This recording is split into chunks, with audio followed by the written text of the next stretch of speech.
In the quiet hills of Rwanda's southern province, in a place where nature still speaks louder than machines, there lives a man unlike any other.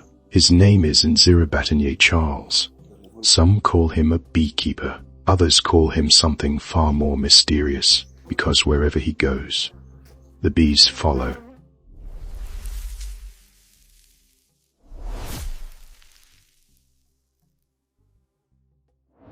Deep in Nyaruguru district, life moves slowly.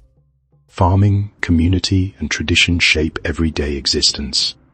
But among the people here, one story stands out. A man who walks freely among swarms of bees. A man who carries their queen and claims to be their king. Charles began his journey at just 15 years old. While others his age played or studied, he found himself drawn to something unusual. Bees, not just as insects, but as companions.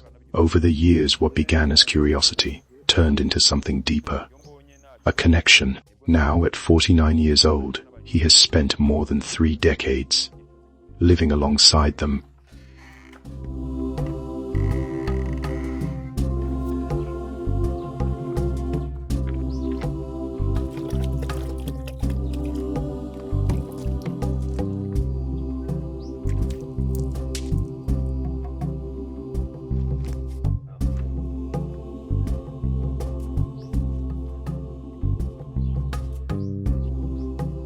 I began working in beekeeping when I was still a very young child.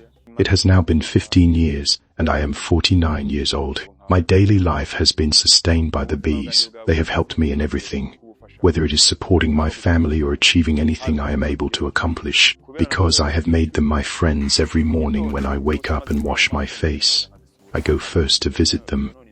There are things that can harm bees, such as pests and other threats. When I check and see that they are fine, only then can I go on to other work. After first taking care of them, if I don't prepare them or somehow let them know that I am coming, they may think I am just another person coming to disturb them, and they can attack. They have a queen, and I also become their king. When I take hold of their queen, I in a sense become their king as well, and then we become familiar with each other and establish a kind of understanding.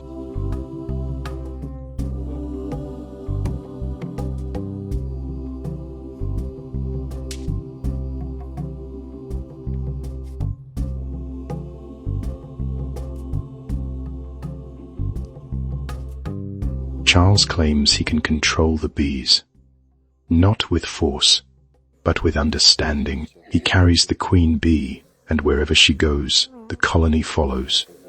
To him, this is not power, it is relationship.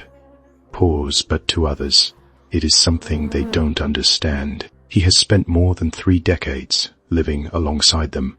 In his community, not everyone sees this as natural. Some neighbors keep their distance. Others whisper. They believe his abilities come from something darker, something unseen. Narrator lower tone. Rumors spread quickly in small communities, and when something cannot be explained, fear often fills the gap.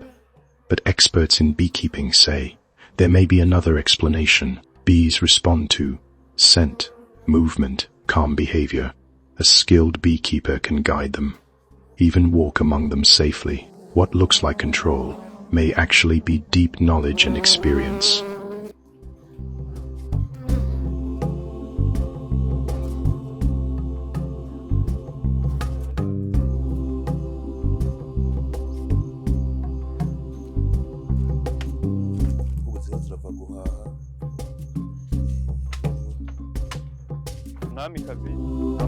I regard the queen as if she were my wife because she is the one who provides for me. She gives me everything. She produces honey which I take to the market and sell to earn money, and I also get other products from the bees, such as medicinal remedies. When people need these remedies, I provide them, and in doing so I earn income to support my daily life. The reason I grow even closer to the bees is that from the time they are born, after their queen has laid eggs and they are incubating them, I carefully look after them to ensure that nothing disturbs them. When the young bees emerge, the way they breathe, together with the connection we share, allows me to interact with them. They sense my presence and my breath. This helps us become very familiar with each other, and I treat them much like I would treat children at home.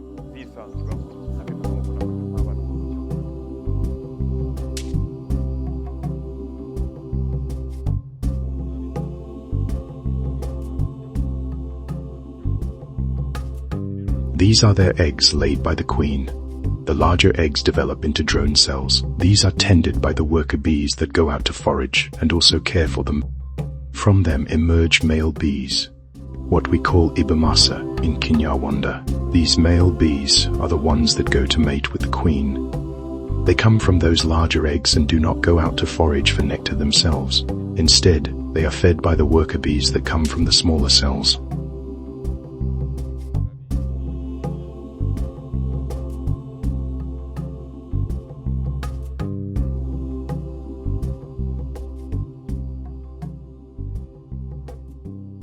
When we are walking, they don't harm anyone because I have trained them well.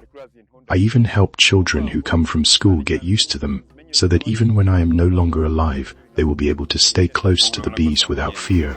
When we move, the bees understand my intentions. If I walk quickly, they realize I am not planning to go with them. But when I walk slowly, they know they should accompany me, because I am with their queen, and she too prefers to move gently and calmly. Since I have made beekeeping my lifelong profession, I do not exploit them. Instead, they sustain me. And I also look for ways to sustain them. I have planted flowers for them so they always have nectar, and sometimes I prepare porridge for them. I even share some of my food like ugali with them. In return, they produce for me. When they feed, they also provide me with food and income. Right now there is a challenge, especially since we are in a period of paying health insurance. But when I harvest honey soon, it will give me the money to solve that problem.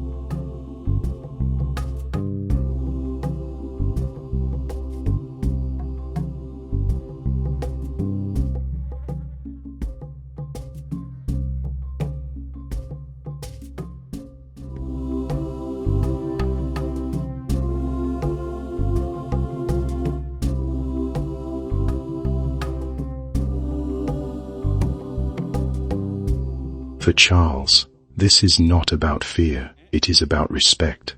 He believes the bees trust him, and in return, he protects them.